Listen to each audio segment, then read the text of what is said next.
So this is really the sort of part two, if you like, of the previous talk was about toxicity and how toxins can affect us, and particularly how they can affect us with MCAS. And then this tonight is looking at detoxing and how we can sort of remedy that, if you like, and particularly how detoxing can help with MCAS. So this is me, this is who I am. I'm a health coach and I'm a mindfulness teacher, and I live with MCAS myself. And I personally have found that thinking about toxicity and toxin exposures and working with myself to do a lot of these detoxing practices that we're going to talk about tonight has really helped me personally with my own MCAS journey. So I want to share that with you. I've become really interested in this as a topic, and I do a lot of research on it and studying about it. So this is put together all of the different things that I personally have found that have helped me and that I've learned on my own journey, and I've put them all together into tonight's talk for you. So just a little bit at the beginning to recap a little bit on last week, just to remind us all, and if you weren't here, just to sort of give you a bit of that background. So we looked in the previous session about environmental toxins like chemicals that we find in cleaning products and toiletries and in our foods in the form of pesticides, and also in fragrances and things like that. And we looked at how they are not very good for any of us, really. They've got lots of toxic effects that have been linked in studies now to lots of health issues for everybody, but also particularly for people with MCAS. And tonight we're going to look at how we can reduce our overall toxic burden. And as I said, it's helped me enormously to reduce my toxic burden in my own MCAS journey. So many of these environmental toxins are showing in studies that they trigger mast cell degranulation, and some people develop a condition called toxic induced I can't remember what that stands for now. I'm having a brain fog moment. Toxin induced toxic load, basically. So you have too much toxicity in your system, and you then become more reactive. And the more toxic you become, the more your total toxic load fills up, the more severe your MCAS gets, and the more reactive you can become. And these toxins can become stored in the body and then become an internal source of mast cell provocation. So our mast cells then are starting to react to the toxins inside us, and they provoke inflammation in the body and increase that overall inflammatory load, and also increase our histamine and all the other cytokines that mast cells produce, and it becomes a bit of a vicious cycle. So environmental toxins and toxicants, there's two different words there. Toxins are generally, or officially, they are what are biologically produced by animals and plants, and toxicants are the artificially man-made chemical products, and people generally tend to use the word toxins interchangeably to refer to any of those, and I'm going to use the word toxins tonight, but really predominantly what we're focusing on here is toxicants, these man-made chemical products, and we ingest and absorb these from the world around us in all sorts of ways every day, and these substances are considered by the body to be foreign to the body. They're not useful for the body can't use them, the body doesn't want them, and they can have an effect on our health. And we do produce internal toxins as well, our metabolic processes, when we use hormones, when we use neurotransmitters, when we use cytokines like histamine, and we have inflammation. They all produce byproducts. They have waste products at the end of those processes, and our body has to eliminate that anyway. So there's constantly a natural, normal toxic load in our bodies that our body is working to eliminate. But then in addition to that, everything that we put on our skin, that we eat, that we breathe up our nose, that is foreign to the body considers to be a toxin, and it needs to be removed. So as I just said, 70% of what we put on our skin is absorbed into the bloodstream. So anything that you're rubbing on your skin in the way of chemicals, that then becomes a toxin in the body. When we breathe something in, anything that we smell means that a chemical has bound to a receptor in our nose and has entered our bloodstream. And anything that we eat goes down into our gut and is absorbed into our bloodstream through our gut lining. And the same with drinks. So we're constantly being exposed to things that are foreign to the body through all of our these different mechanisms during the day. And just to recap, according to the Collaborative on Health and the Environment, more than 82,000 chemicals have been developed, distributed and discarded into the environment over the past 50 years, which is an astonishing figure. And only about 200 of those are actually fully tested for their toxic effects on humans and animals. And that testing is done one chemical at a time. So there's very few studies that are looking at how combined chemicals affect us, and obviously the products that we use and the things that we're ingesting, it's not just one chemical in each of them, there's lots of chemicals, and the studies on how they interact with each other are very few and far between. And also that testing is time limited, so it's how it affects us immediately. It's not looking at how it affects us if we use it every single day for 10, 20, 30 years. So the testing is behind really with these. There's more sort of progress in terms of using and developing chemicals and toxins, and the research into how they affect us is lagging behind there. And this figure, the Environmental Working Group have come up with this figure that there's an average, a woman uses an average of 12 products a day, and those 12 products contain 168 different chemicals. So when you think about that, that's an enormous toxic load that we're all exposed to on a daily basis.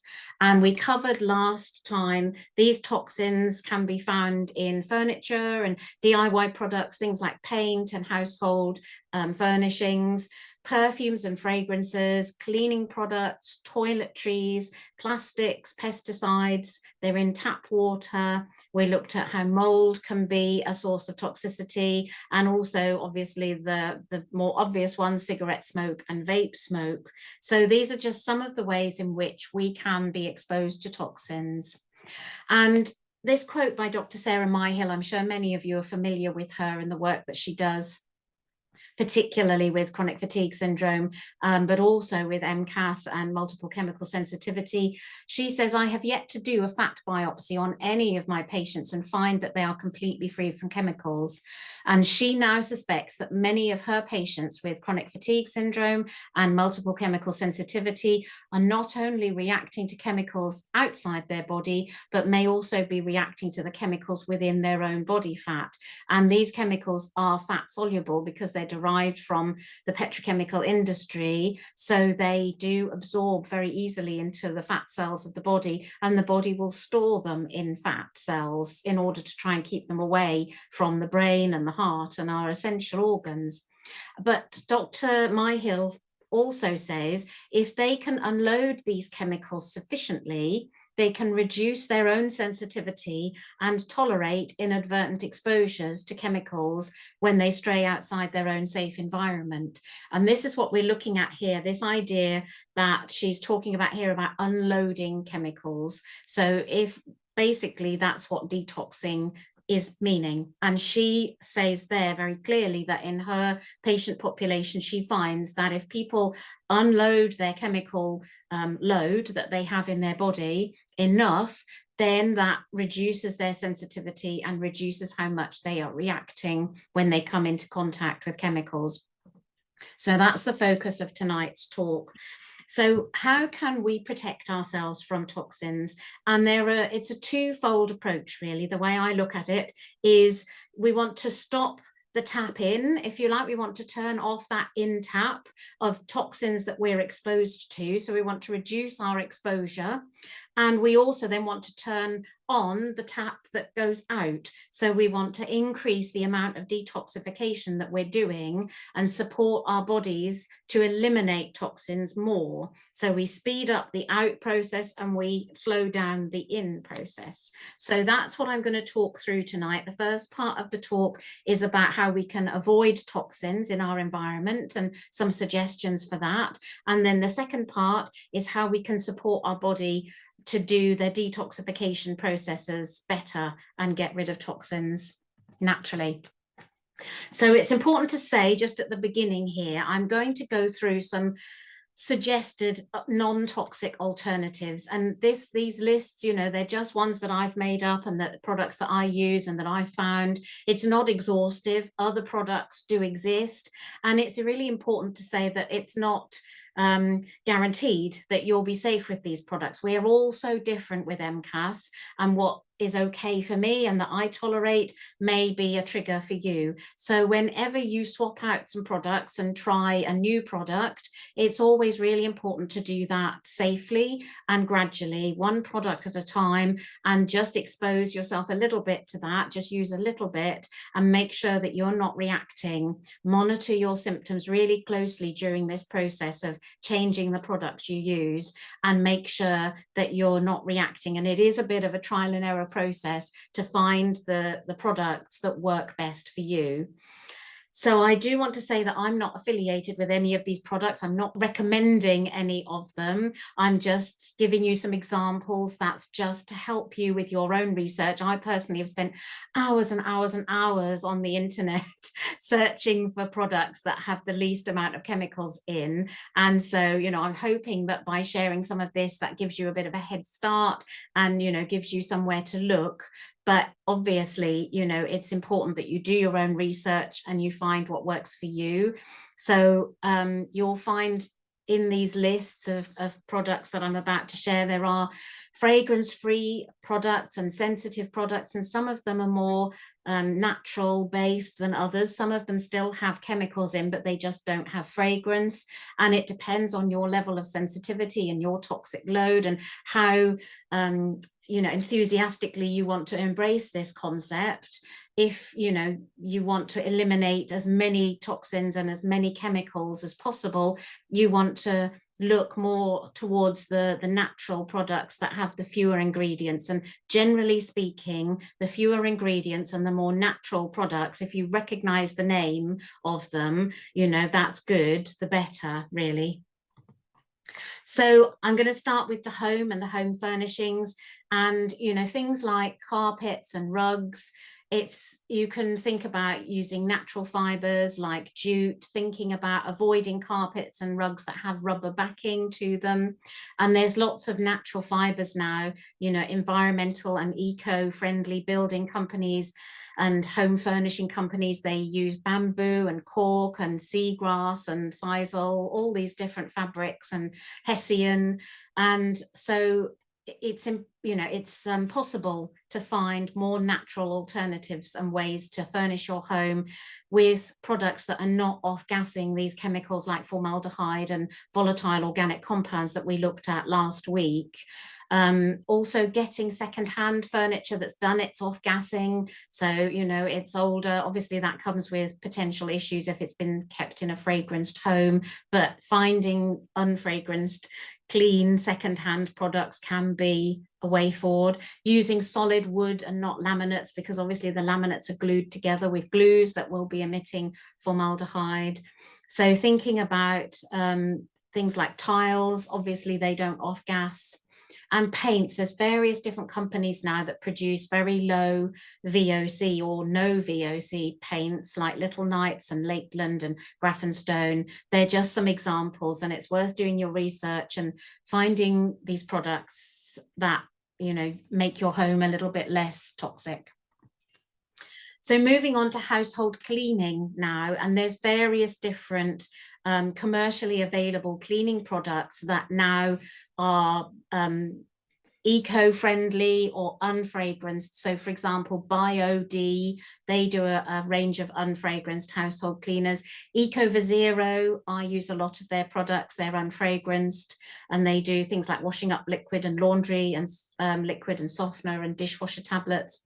Waitrose do a range of Essential Sensitive is their range, and they don't have fragrance in.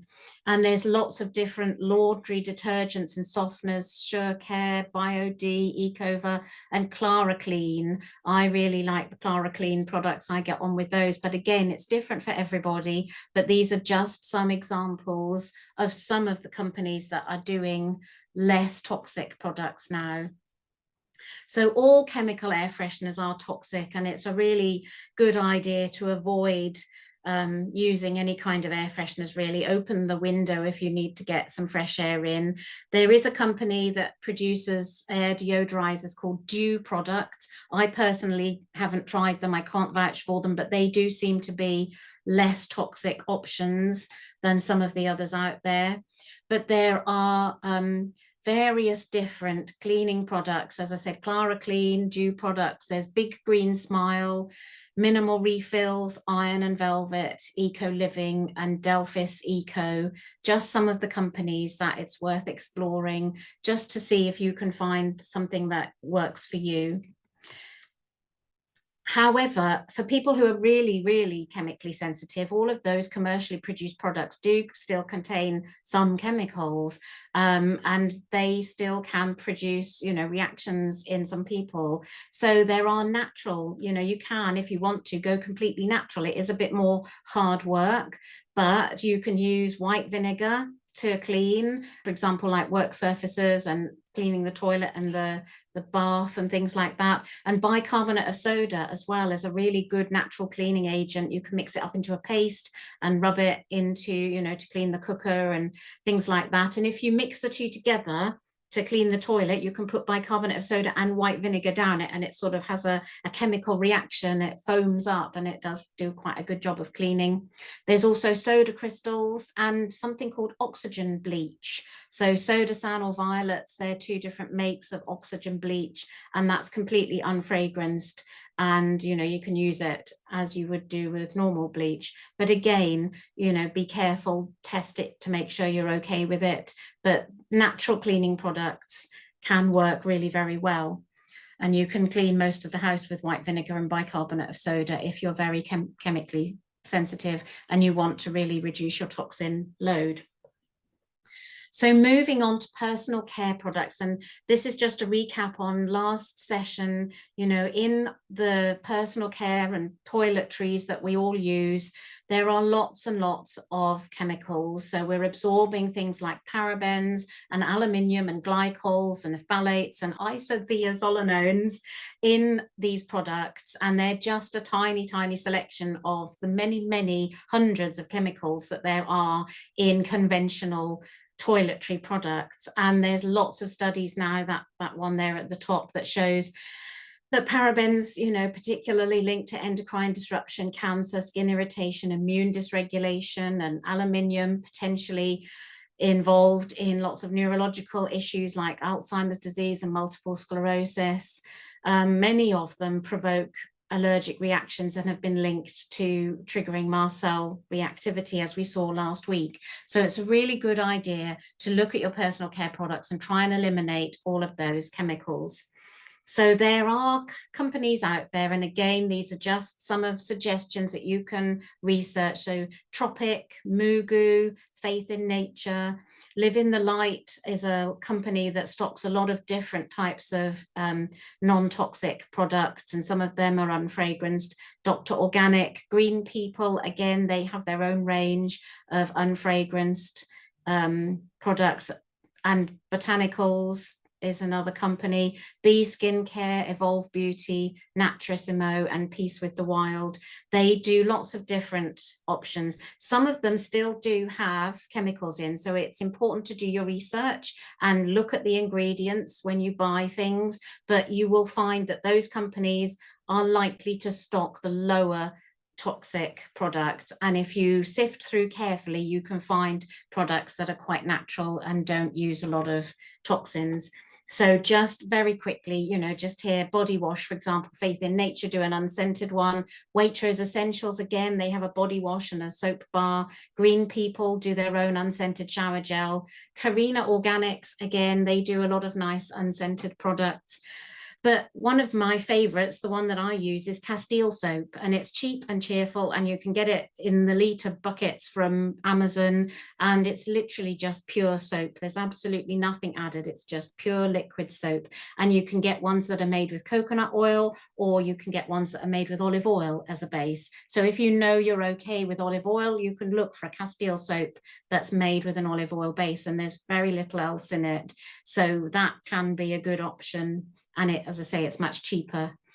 Hand wash, again, you can get, you know, the English Soap Company do a fragrance-free one, and Waitrose Essentials. There's lots and lots of unscented hand washers. Shampoos and conditioners, Carina Organics, Faith in Nature, Green People, lots of different options there for less toxic and particularly unscented shampoos and conditioners. Deodorants, there are Green People, again, do an unscented deodorant. Honey Bee Beautiful do an unscented deodorant. And then there's these Wild and Nude, they do unscented natural deodorants that are made with very natural products. They're like a sort of cream that you rub in, and they don't have any aluminium in them. So again, worth investigating these different companies. Body creams, full disclosure, I am an affiliate for Lion's Leaf because I really found their products hugely helpful for me. So they do a zinc and calendula cream, which I think is very, you know, soothing and very helpful for sore and itchy skin. But again, important to do your testing and make sure that you don't react to it. But they do a range of different products and soaps and things that are not, you know, they haven't got any nasties like parabens and phthalates and isothiazolinones in. So it's, you know, worth having a look at those. And Green People, again, you know, they do fragrance-free body cream. Again, it's different types of products. Some of them are still made with man-made chemicals, and the Green People, some of them, their products do still have man-made chemicals in, but less of them. And then, you know, companies like Lion's Leaf, they're using really natural things like shea butter and coconut oil and calendula. So it depends on which way you want to go and how sensitive you are. Toothpaste is another thing that a lot of people forget to, you know, think about in terms of reactivity, but it does contain an awful lot of chemicals and lots of flavorings and, you know, things that are not very helpful for us. And the body is absorbing all of that when we clean our teeth twice a day. So you can look at alternatives, again, Green People, Gutology, Geo Organics, Toothpaste, and there's a company called Ben and Anna. They all make different types of toothpaste without any nasty toxic ingredients in them. So it's worth, again, just looking at that and experimenting. Sun cream, it's a tricky one. You know, we have to use sun cream. It's good for us to not burn, obviously, but they contain lots and lots of very unpleasant chemicals, the commercially available sun creams. So Sweet Bee Organics do a mineral-based sun cream, and Mugu as well. And there's another company called Shade. They do shade cream, sun cream. So again, worth thinking about that and experimenting and finding one that doesn't have lots of toxic products or chemicals in. Cosmetics, some companies that you can look at and try: Benecos, Only Naturals, Green People, and PHB. They are all, you know, stockists of low chemical toiletries and cosmetics. So something that's really helped me is an app called the Yucca app, YUKA, you can see there, and you can download that onto your smartphone, and if you scan the barcodes on, you can use it on toiletries and cleaning products, and also on food, packaged food that has a barcode. If you scan the barcode, it then gives it a rating as to how toxic it is and how much, you know, nasty stuff is in there. So that is really helpful to sort of guide you in your product usage. It's a free app, it's worth downloading, and then it's just using that as a guide to help you. So another thing that we can do to reduce our toxic intake is to eat organic food as much as possible, because as we saw last time, pesticides and organophosphate herbicides and pesticides that are used in farming are harmful, and they have been linked in studies to lots and lots of different health problems, and many of the foods that we eat that are not organic are contaminated with those toxins that have been linked to all sorts of conditions, and also these per and polyfluoroalkyl substances, puffers. They are considered to be really quite bad for us, and there are foods that are contaminated with those. And we saw last time strawberries were one of the worst affected. 95% of the samples they tested of strawberries contained puffers. So I know that eating organic is expensive, and it's worth investigating if there are any local farmers and producers around you that you can buy directly from. Sometimes you can get organic vegetable boxes delivered, and they can be a cheaper option. But one of the things to think about, the Environmental Working Group publish a list every year that they call the Dirty Dozen, and they do tests on fruit and vegetables every year, and they establish which are the most contaminated, and they are looking not just at single levels but at multiple chemical levels, so which have the most combined chemicals load, as it were, and they produce a list of the worst offenders. So if you have a limited budget and you want to buy some organic, or you can afford to buy some organic, then they recommend that you focus your money on buying foods that are in the Dirty Dozen list. Make sure that you buy those organic, if nothing else, because they will be the most contaminated if you buy them from conventional producers. And so that list, the 2024 list, is strawberries, spinach, kale, grapes, peaches, pears, nectarines, apples, bell peppers, cherries, blueberries, and green beans.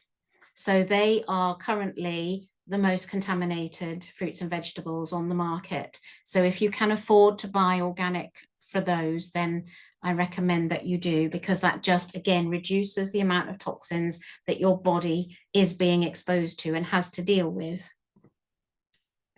And then cookware. This is something that a lot of people don't think about, but it is important to consider what you're cooking your food in, because non-stick cookware and plastic cookware has a lot of chemicals in it.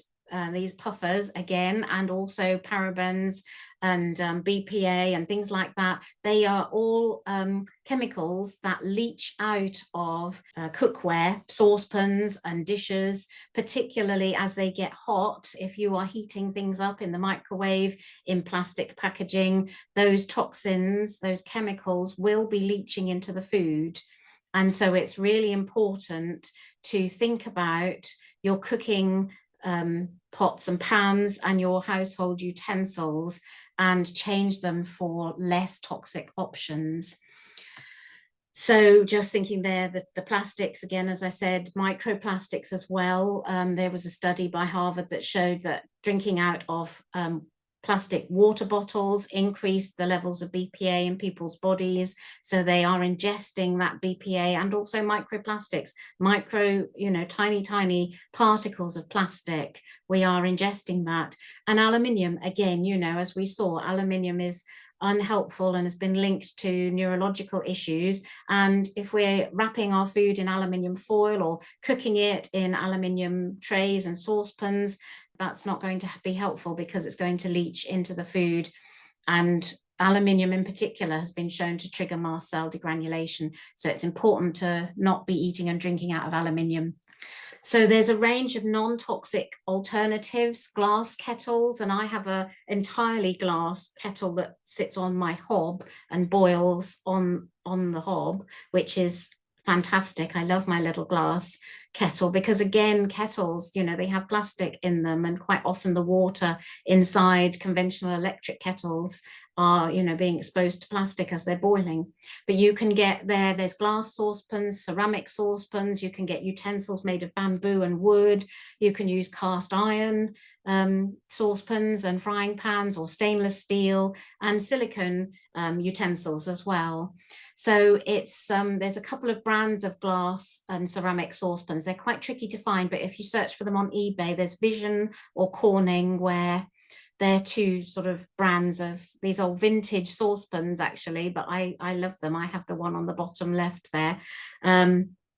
So think about replacing some of your cooking ware with inert materials, making sure that you're cooking in glass or, ceramic or stainless steel.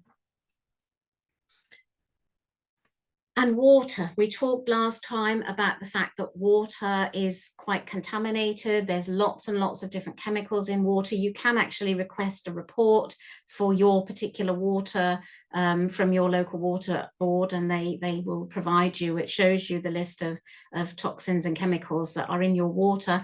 And obviously, we're showering that in that water as well as drinking it, and our water contains chlorine as well, which a lot of people struggle with. I know that makes me very itchy, so it's another strain on our detox system, and it can be a trigger for a lot of people. So thinking about water purifiers, there's lots of different types on the market, and it does represent an investment. They aren't cheap, the good ones that are going to do a good job, but it is a huge, investment in your health and your well-being. One of the most fundamental things you can do for yourself is to drink clean, fresh water.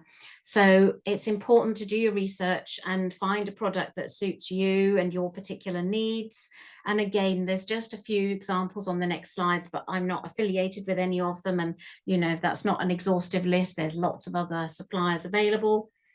So basic glass water filter, if you're going to, go cheap, as it were, and that's all you can manage at the moment, it's better than nothing. So it's important to think about there's things like Brita filters, they're plastic, so you're storing your water in plastic, whereas these ones on here, the Daffy glass water filter jug and the one by Invigorated Water, they are glass, so that does make a difference. And these ones are, they remove less pollution than some of the more heavy duty ones, but they are cheaper. So if you're going to do anything, using one of these is better than nothing, but make sure you use one that's glass. Berkey is another well-known water filter, and they are very heavy duty. They remove absolutely everything out of the water. British Berkefield is a slightly cheaper alternative, and again, if you search for those, you can find suppliers. The cartridges do need scrubbing quite thoroughly and vigorously for quite some time, so you might need some help to do that if you struggle with fatigue, because it is quite hard work to set them up and get the filters working. And then there's a brand called AquaTrue. Now that's sort of more to the top end of the budget, but it is meant to be one of the best. And Beth O'Hara, who used to be at Marcel 360, she recommended the AquaTrue. You can see there's her review of it available on the Marcel 360 website. And that is, one of the better quality ones, but again, more expensive. And then there's reverse osmosis systems. So a lot of people, again, believe that the reverse osmosis is the best way to filter your water because it does remove everything. But then you have to think about adding minerals back in, because it does strip out all the good minerals. So things like the Mega Home reverse osmosis water filter there, have a search for reverse osmosis and see what you come up with. So thinking about, as I said, making sure your water filter is not made of plastic or aluminium, and also thinking about whether it will grow mold. And some of my clients say to me, oh, I've got a water filter built into my fridge. Well, actually, you can't clean that. You can't get inside. You can't see the mechanism. It's damp. It's an ideal environment for mold to grow. And you want to be using a water filter that you can be 100% certain is not growing mold in it, and something like a jug or a system that you can clean out. You can see there, there's lots of pictures online. People, horror stories of finding that their cartridges and their water jugs were full of mold, and they've been drinking that and not realizing it.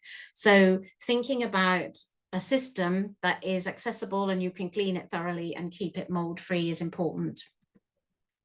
And then, as I said, showering as well. You can get whole house water filter systems, which again, you know, is the more expensive end of the market, but you can just get shower heads like this one here that you can just screw onto a normal shower hose, and that filters the water as you're showering and removes the chlorine, which can help if you're sore and red and itchy when you get out of the shower. It may well be the chlorine in the water, and that filtering your shower water might help.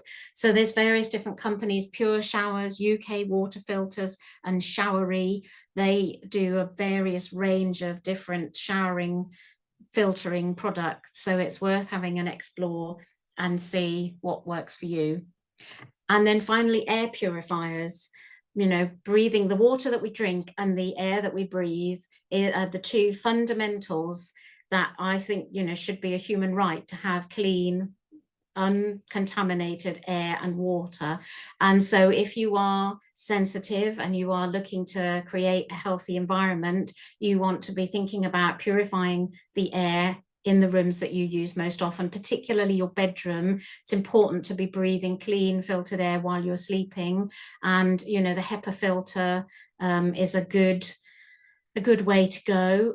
There's various different models on the market, and some of them, you know, remove molds and formaldehydes and other VOCs and petrochemicals out of the air as well. So some of the makes that you can investigate, and again, this is not a comprehensive list, but Blue Air and Dyson do a formaldehyde removing machine. Levoit, Air Doctor, AEG, Philips and Airgle, they all produce different high quality air purifiers, and you want to make sure that you're getting a good high quality one that has a good filtration system. And again, at Mast 360 there's a review there of some of the air filters that they recommend. So it's worth investing in an air purifier. And then I personally have an air purifier in my car. If you are sensitive to pollution, you know, from exhaust fumes and petrol fumes, then it's worth investigating. You can get air purifiers that work in the car, and again, they're range in budgets. Queen Tea are probably the cheapest, and you can pick something up on Amazon for like, you know, 25-30 quid. Philips do one. Plain Air do a very expensive one that's several £100s. I personally have the Philips one there that's on the screen, and I find that really good. It really does make a difference having it running in my car. And also Manfilter do something called a Freshers air filter, which you can actually have fitted by your mechanic, can go into your air conditioning unit in your car and fit that filter, and it does remove toxins and pollution and mold and things like that. So thinking about purifying the air in your car as well, if you want to go down that route. So that is the end of the section. It's a bit of a whiz through there, and I know there's a lot of information, so I am going to share all of that in handouts, and you'll get the slides as well. And it does feel overwhelming, and the thing to do there is to do one thing at a time. If you make one change every week or one change every month, if you swap one product, just one at a time, and see how you react, and then switch another product out. Don't think, oh, I've got to go away and change my shower gel and my toothpaste and throw away all my saucepans and do it all at once. Do it a bit at a time, one thing, change one thing and then another. And, you know, in a few months' time, you'll have got rid of lots of toxins out of your life. So it's worth doing, but do it slowly and gradually. So this is the start of the second sort of part 2, if you like, turning on that out tap. So we want to get our detox pathways working as effectively as possible to get rid of these toxins. And there's a number of ways we can do that. So we're going to look at a little bit of an overview of how detox works. What are the mechanisms by which our body detoxes? And then we're going to look a little bit about how what we eat affects how well we're detoxing, and how we can help our detox pathways by what we're eating. And then we're going to look at lifestyle changes and some of the things that are not related to food, but are other changes that we can make that support our detox pathways. So how does detox work? So we have the hepatic portal vein, which travels from our stomach to our liver. And absolutely everything that goes through the stomach, all of the toxins, all of the nutrients, absolutely everything that is removed out of our stomach as we digest gets taken into the bloodstream, into the hepatic portal vein, and taken to the liver to be filtered before it goes anywhere else in the body. The body filters it to get rid of anything nasty, because obviously whatever we're eating can have all sorts of things in it. And so the body very sensibly detoxifies and cleanses everything before it sends it round to all the organs. So anything that the body can't use in the liver, it's sorted into nutrients and useful things which get sent out to be traveled around the body. And anything that's foreign that the body doesn't need has to be eliminated. And that's the liver's job, to get rid of all of that. It has to go out through the liver. It goes out through our gut. So the liver sends it back to the gut to be eliminated in our stool, or it goes out in urine through the kidneys. And that uses a lot of resources and nutrients. The liver is has very high nutrient demand to be able to do that. And there's two phases of detox, phase 1 and phase 2. And that is the way in which our liver binds these toxins and produces bile. So basically the liver binds the toxins and then sends it to the gallbladder, and the gallbladder then sends the bile into our gut to be eliminated, and all the toxins that the liver has eliminated and processed get sent in that bile into the gut to be eliminated through the digestive process. And then we have the lymphatic system, which is also very key to this, and any toxins that are in our tissues get pushed into the lymphatic system, and that also gets drained in eventually into our guts to be eliminated in our stool. So this expression, you are what you eat, is only part of the story. So you need to be able to digest your food, you need to be able to absorb your food, and then you need to be able to eliminate waste. And whatever you don't eliminate gets reabsorbed, and that then becomes part of what you are as well. So anything, all of these things that we've just been talking about that you're exposed to, if you're not eliminating those through your detox pathways, they become part of you and are stored within your body. So the phase 1 liver detox pathways is the very first line of defense against toxins. And that's where these fat soluble toxins, and I mentioned that they're generally derived from petrochemicals, they're usually fat soluble, so they get turned into water soluble toxins so that the body can process them. And the liver uses a group of enzymes called the cytochrome P450 family of enzymes to do that process. The thing about phase 1 liver detoxification is actually that process makes those toxins more toxic and even stronger at that point. So it's important that we then very quickly get rid of them through the stage 2 process. So if the toxins are not eliminated and they build up in the liver, they can cause a lot of problems in the liver, because the liver can get very toxic as a result of those products. And the process of phase 1 liver detox creates free radicals. It creates oxidative stress in the liver, and the liver needs lots and lots of antioxidants to protect it from the toxins that it's making, basically to protect it from its own byproducts. It needs to be protected by antioxidants in order to function well. And then the products from the phase 1 detox go into the phase 2 pathways, and that's where the rest of the job is done. So it's essential that phase 1 products don't build up and they get moved over into the phase 2 pathways, and that phase 2 process neutralizes those byproducts of the phase 1 detox and any other remaining toxins, and they get bound to various substances in the phase 2 process so they can be excreted from the body. And that process is known as conjugation. And there are 6 different pathways of conjugation. So different toxins need binding to different substances in order to be eliminated through the liver.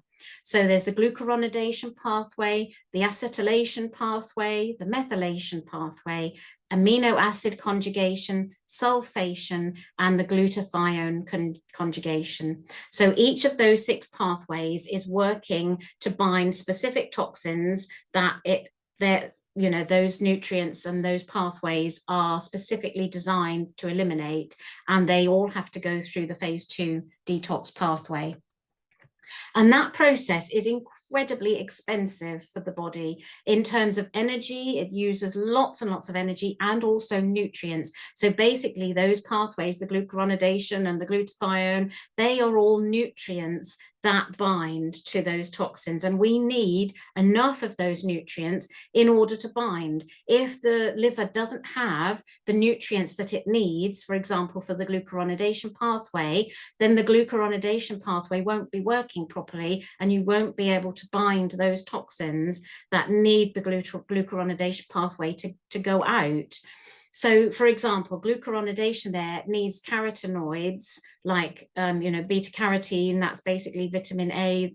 So orange fruits and vegetables full of carotenoids, and we need that for the glucuronidation pathway. Magnesium, hugely important for the liver, in order for the liver to be able to function. Omega-3 and omega-6 fatty acids, probiotics. The gut is very highly involved in this, and we need the right gut microbiome to be able to do this. And flavonoids like quercetin, a lot of us are familiar with quercetin as a mast cell stabilizer, but it also acts in the glucuronidation pathway in the liver to help us bind toxins.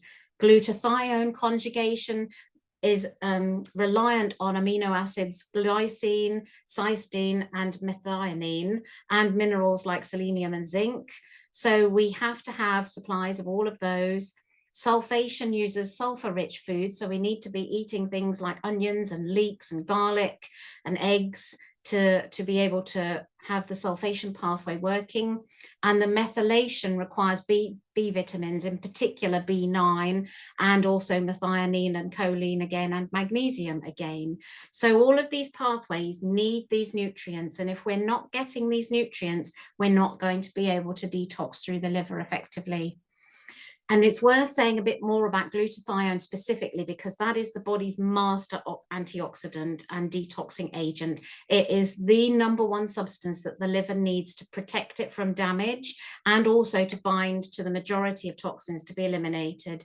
And how much glutathione we produce depends on our diet and what we're eating, but also our genes. People have lots of blocks on their genetic enzyme pathways that mean that they don't produce enough glutathione.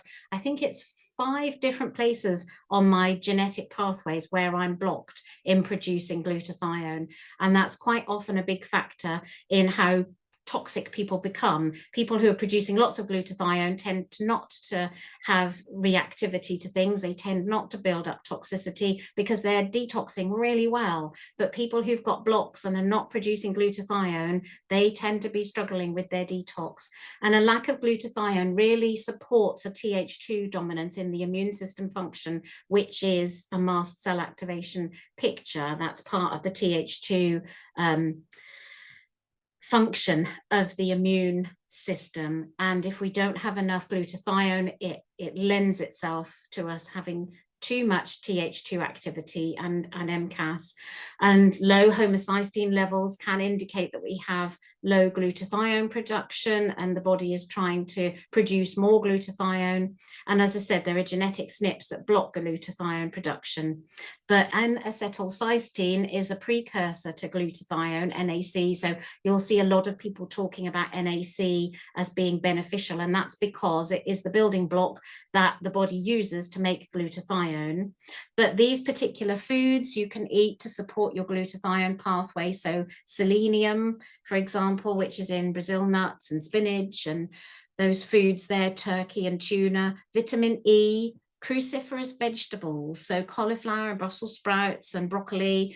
Again, I'm conscious that it depends if you tolerate these foods, because I don't tolerate lots of these foods. I couldn't eat broccoli for a long time because of my MCAS. So if you can eat cruciferous vegetables, they are hugely valuable for the liver, and the liver gets lots and lots of the nutrients that it needs from cruciferous veg like Brussels sprouts and broccoli and cauliflower. Alpha lipoic acid is in red meat and carrots and spinach, again, broccoli, potatoes.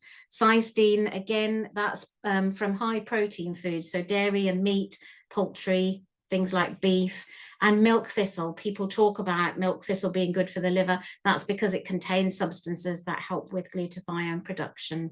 So that's just a little introduction to glutathione. It is one of the most important substances that we can support in our bodies, if we're going to support our detox pathways, we need to be thinking about how much glutathione we've got and whether our glutathione levels are adequate. And then there is this phase 3 detox, which is basically your bowel function. I talked about the fact that the toxins are put into the bile, and then from the bile, they go into the bowel to be eliminated. And ultimately, whatever the liver is doing, however busy and efficient our liver is, it can only put those toxins into our bowel for us to eliminate in our stool. So if we're not having regular bowel movements, the toxins will just get reabsorbed back into the bloodstream and get sent back to the liver again, and they go round and round and round. But unfortunately, every time they do that and they go through that process, they get more toxic. So it's the most important thing in all detoxing is to make sure that you're having regular bowel movements. And I know for many of us with MCAS, some of us are, that's not a problem at all. We're too much the other way, but some of us really struggle with constipation, and it again is a really important thing to work on with your detox process. So all of those byproducts of the phase 2 detox, they get sent into the bowel, and we have to be eliminating them effectively every day.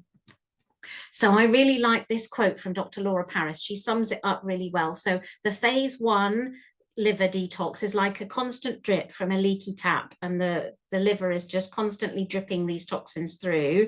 And then the phase 2 is like a drain, which has very small openings that can become blocked. And this is how, you know, detox can become problematic.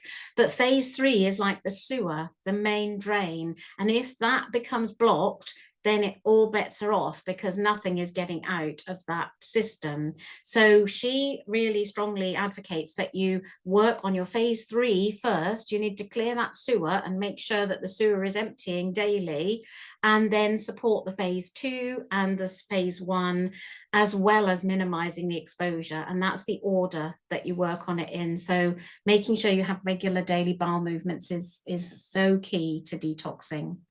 So thinking about some blockages to this detoxing process, some of the reasons why you might not be detoxing effectively. And it's a sweeping statement that I've made there, but I find quite often with my clients and with myself and with other people that I come across, people with MCAS generally, if they have tests, they tend to show up as being poor detoxers, which is, it all feeds into that toxic load and the fact that we end up with more toxicity in our bodies than perhaps an average person who's detoxing effectively. So there are these SNPs, the single nucleotide polymorphisms. So they are blockages on our enzyme production in genetically. Our enzymes are blocked, so we're not making the enzymes that we need to eliminate certain things through our liver pathways. So a lot of people have methylation issues, particularly with genetic blocks on their methylation pathways. So you can end up with having difficulty getting rid of certain toxins if you have a block on one of those phase 2 pathways genetically. Then you will struggle to get rid of those things that need to bind in that particular pathway. So sometimes some of us make excessive metabolic products.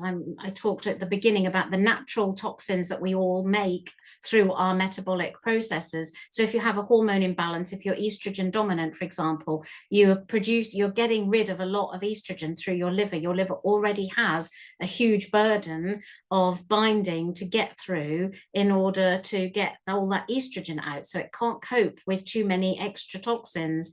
The same with histamine and inflammation.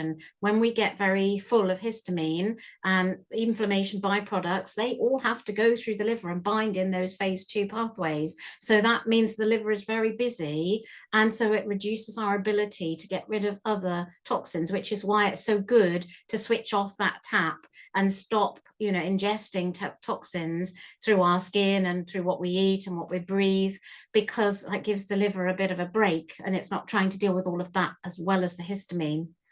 So if we're taking lots of prescription drugs and medications and supplements as well, they all have to go through the liver. So that again takes up space and makes it us, you know, have less room to get rid of things like parabens and pesticides. So if we have poor liver function, and there's lots of reasons that we can have poor liver function, it can be a genetic thing, it can be that the liver is just overburdened, we can have non-alcoholic fatty liver disease, or, you know, people who have had a lot of alcohol, or people who have been exposed to a lot of toxicity, our liver, you know, can become sluggish and start to work less well. Similarly, bile production. If we're not making lots of bile, we're not getting those toxins away from the liver and into the gut to be eliminated in the bile. So the way the gallbladder is working is key to this as well. Dehydration, all of this requires fluid. It all needs liquid in order to work. And, you know, our bowel needs clean filtered water, the liver needs that. So we need to keep ourselves hydrated in order to keep our detox pathways working. I've already mentioned constipation. If you're struggling with constipation, that is going to prevent you from being able to detox. And similarly, your kidney function, if that's not working optimally, that's another pathway that those toxins go out. And I mentioned the lymphatic drainage system. So that is a network of vessels that run alongside our blood vessels, and the lymph flows through there, and it's where the immune system lives, and it's also where the body can drain toxins out of the tissue into the lymph, and eventually it drains into the gut again to be eliminated in the stool. But the lymphatic system doesn't have a heart. Our heart beats and pushes the blood around our blood vessels, but there's no heart beating to push the lymphatics fluid around, and it can stagnate for various reasons. And if we have a lot of inflammation going on and lots of immune activity, as we do, those immune cells and the dead immune cells that have been used and discarded, they can clog up our lymphatic system and prevent that lymph from flowing effectively, which then blocks our ability to detox and leads to us backing up, if you like, with toxins. And one of the reasons that movement is so important is the lymphatic system needs us to move in order to pump. It helps us, the muscle movement pushes the lymph through. So a little bit of movement, if we're not moving and we're not exercising, that affects our ability to detox. It affects our gut and whether our gut is working, and also the lymph system as well.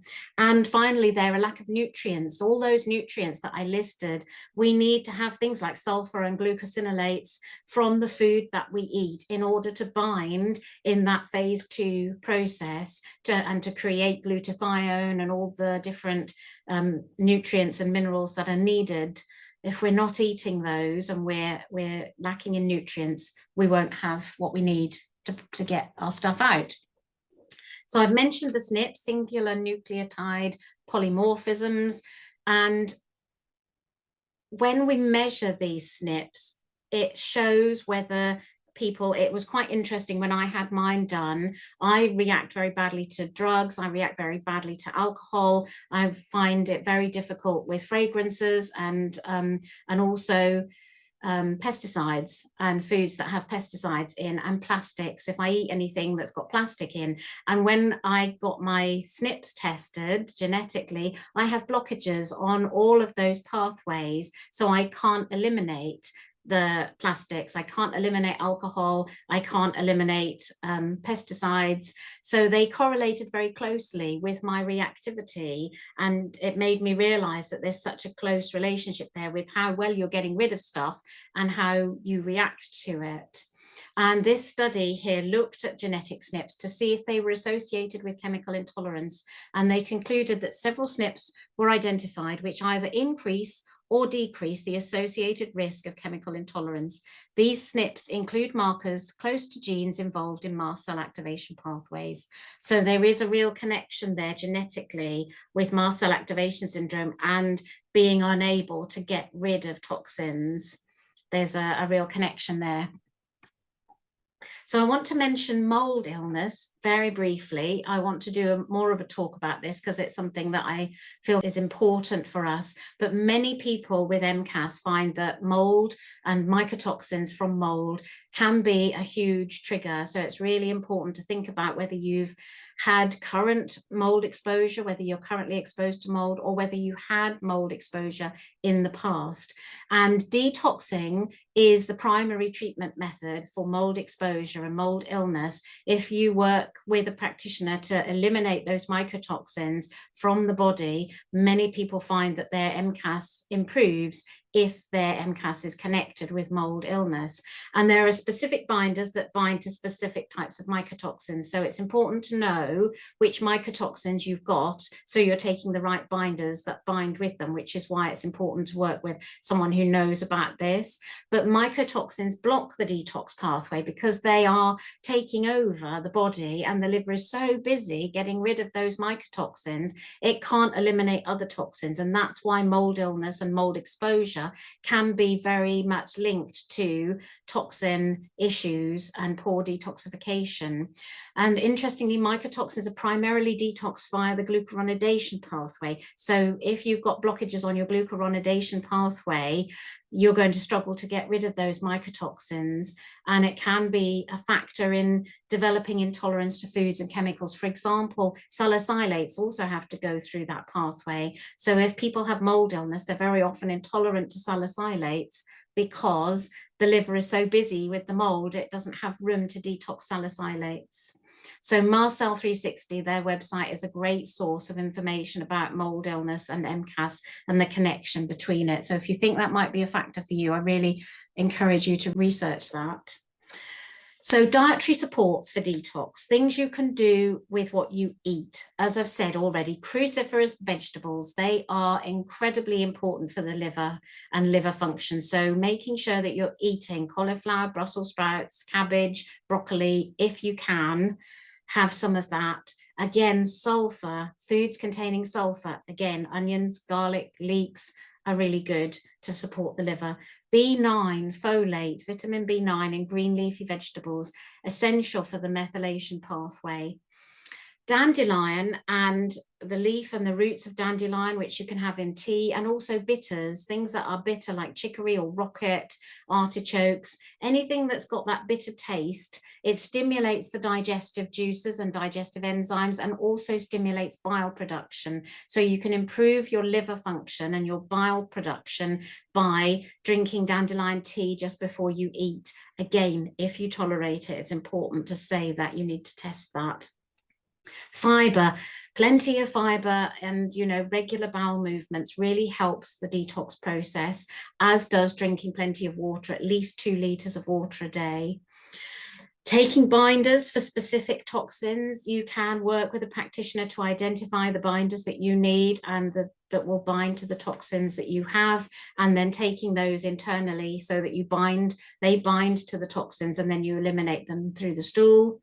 And just supporting your gut health generally, your microbiome, making sure that you're getting, probiotics and prebiotics to support your gut health, because that is incredibly important. And fasting is another dietary way of supporting detox, because when we fast, we release toxins from our tissues. The body flushes the toxins out, and also we start to burn fat as fuel when we're fasting. And as I said, the body is storing toxins in fat. So when we start to use that fat, the toxins are released. So that is a way of pushing toxins out of your body by doing short, intermittent fasting in a way that is safe for you. And again, I suggest that you work with a practitioner to get support with that. But it's important to get lots of phytonutrients as well to support your liver.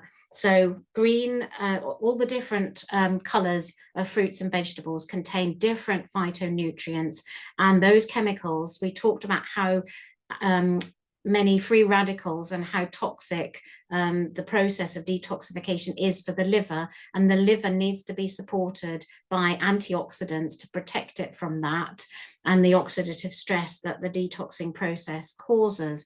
So they are found in different coloured fruits and vegetables. So green fruits and vegetables have chlorophyll, red fruits and vegetables have lycopene, orange have beta carotene, blue and purple have anthocyanins, and white fruit and vegetables have that lovely sulfur in. So the idea that you eat a rainbow is exactly why we need to do that, because we're eating all these different colors, and that supports the liver enormously. So it's the ideal for us, if if we can, to try and find even just one thing in each of those colors would be beneficial to support your liver and to get the antioxidants on board. So I've mentioned that there's different binders bind to different types of toxins, and this is just an example. Alison Vickery is another really good source of information, and you can download her binders guide free on her website. So if you go to alisonvickery.com, you can get a free download of binders. And again, you can see there different types of toxin, glyphosate, pesticides, hormones, different types of toxin, and she recommends certain binders that will bind to each of those different things. And as I said, there's a whole range of different mycotoxins that come from mold, and each of those are binding to different binders. So if you have tried using binders in the past and you didn't feel they helped you, it may be that you weren't taking the right binder for the toxin that you have. So it's worth investigating that and getting the right binder and getting some information about that. And then finally, lifestyle supports, things that you can do that are not related to diet, but also help with detoxification. And some of these have personally, for me, been game changers. So Epsom salt baths, or if you can't tolerate a whole bath, foot baths, in a washing up bowl. The Epsom salts really encourage toxins to be eliminated through the skin and sort of draw them out, because the toxins are very acidic and the Epsom salts are very alkaline. So the acidity moves into the alkaline environment, and it draws the toxins out through the skin and really helps with also improving your magnesium levels. And as we saw, magnesium is massively important for liver health and liver function. So you can increase your magnesium through doing Epsom salt foot baths. Lymphatic drainage massage, for me, was a game changer, pushing the toxins out through the lymph and getting them out of the tissues. So you can either see a professional lymphatic drainage massage professional who will do a massage, but you can do stuff at home yourself. You can do dry skin brushing, and you can use a tool called a gua sha. You can find those quite cheaply on Amazon, and you can brush your own skin. There's information online about how you can brush your lymph, and there are routines. There's videos on YouTube for dry skin brushing that shows you how to brush your skin, and that's a very gentle way to start. And you can start to push those toxins out of your tissues and into the lymph to be eliminated. Far infrared sauna, hugely beneficial. Again, for me, one of the game changers, helps you to eliminate toxins through your sweat. So the skin is a huge organ of detoxification, and it takes an enormous burden off the liver. Anything that you can get out through your skin doesn't have to go through your liver. So it's just opening another portal, if you like, for detoxification. And also the far infrared spectrum of light, it really does help at a cellular level. It enters your cells and it releases toxins out of the cells and pushes them out. So it's hugely beneficial to investigate a far infrared sauna. As I said, movement helps us to eliminate toxins. It gets our bowel moving, it gets our lymph moving. So any kind of movement, even very small movements, just a little bit of walking or a little bit of, moving your feet up and down on the spot, whatever you're capable of doing, it all helps to just keep your lymph moving. Sleep is a very underappreciated source of detoxification, and in the brain has its own lymphatic system called the glymphatic system, and that flushes toxins out of the brain every night when we're asleep, particularly when we're in delta sleep. That happens, and we do most of that between 10 and 2, so 10 p.m. to 2 a.m. So you want to be trying to make sure that you're asleep for as much as you can be between 10 and 2, because then you're getting the maximum amount of lymphatic drainage going on in your brain and flushing those toxins out of your brain. Castor oil packs, again, Marcel 360 have a an article about castor oil packs, but you can put castor oil on a flannel and put it on your liver, and the rinsenic acid in the castor oil soaks in through your skin, and it supports the liver and is very beneficial for helping to detox. Something that I do every morning, I drink some hot water. So I take a flask of hot water up to bed with me, and I have 3 mugfuls first thing in the morning, and it pushes the toxins through. And you'll notice if you're constipated and you suffer a lot with, constipation, that can be a really good way of getting things moving. Don't do it unless you want it to move, because it will move. So it pushes things through and gives you a bit of a flush out in the mornings. So that's another thing to help with detox. And as we said, reduce our exposure to those environmental toxins, and also consider internal toxins. And again, I want to do another talk about this another time, but viruses, bacteria, fungus, mold toxins, candida, all of these different types of internal infections, they're all producing toxins, and they can be an unrecognized internal source of toxicity. And you need to address that if you've got any of those, because they're adding to the toxic burden. So finally, a very important thing to say, if I've sent you to sleep, please wake up for this bit, because it's really important. It is hard to detox because it can make us very sick, particularly with MCAS. We're pushing toxins out of our body, and if we do that too quickly and we push and we release more toxins than our liver can get rid of, then we end up making ourselves more toxic, and it can make us very, very sick. People get a detox flu, so it triggers the immune system and the body reacts to those toxins as though you've got flu, but also our mast cells will think, oh, what's all this toxicity? And it can trigger a really nasty MCAS flare. And I know many of my clients and myself, to begin with, when we were really, really poorly, detoxing was so hard. I tried to have an Epsom salt bath and I was so ill. So I would say, please start slowly. Detoxing has to be done really carefully and really slowly for us. And, start with a foot bath, a washing up bowl, put a bit of water in, and half a teaspoon of Epsom salts to start with, and just make sure that you can tolerate that, and then build up very gradually. The same with far infrared sauna. That can be really, really intense for people, and if you start off doing a minute, that's enough, really. Build up to 5 minutes, and then build up to 10 minutes, and have it on the low setting. You don't have to be really hot to begin with. So really gentle, really slow, and ideally work with a practitioner and someone who can support you, because it is intense, and people often sort of go in gung-ho with detoxing and really pay for that. So it's important, really important, that you do it very slowly and very gently. Again, a lymphatic drainage massage. After my first lymphatic drainage massage, I was so ill because it pushed loads of toxins out, and I had a massive MCAS flare. But the second time it was less, and the third time it was even less, and now I have them regularly and I don't react at all. But you need to work with a lymphatic practitioner who is prepared to do really gentle, really little practice on you to start with, and build up gradually. And it's worth saying that heavy metals in particular can be very dangerous, because they get relocated in the body. If they're not bound properly and they're not eliminated properly, then they can move from somewhere where they're not causing too much harm into somewhere where they can cause a lot of harm. So if you think you've got heavy metals, then that's a completely different thing, and you really must work with a practitioner to eliminate heavy metals and do a heavy metal detox properly, because it can be dangerous.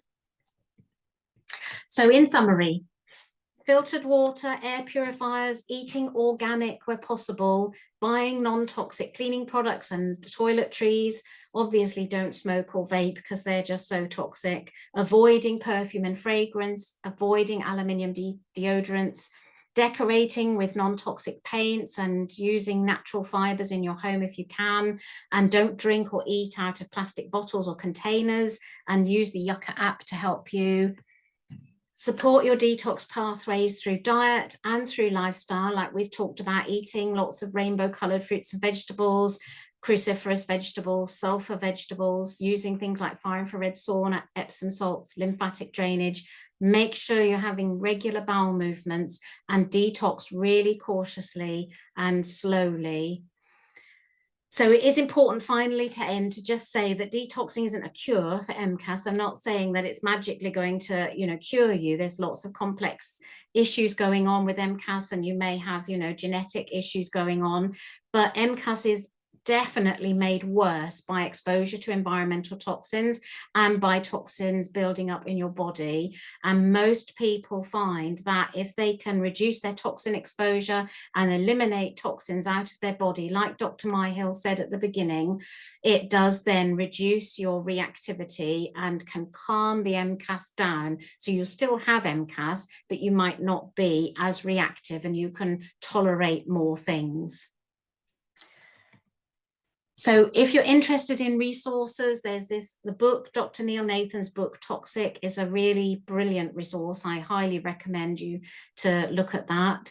Mast Cell 360 is a big resource of information. Dr. Tanya Dempsey talks a lot about toxicity and mast cell activation, and Amber Walker at Mast Cell United talks a lot about reducing the toxic burden for people with MCAS. So there's various different resources out there, and those are some of the good ones that I suggest you look at if you want more information. So that's my contact details. I'm at Live Well with Chronic Illness if you want to follow me on Facebook. I don't post very often.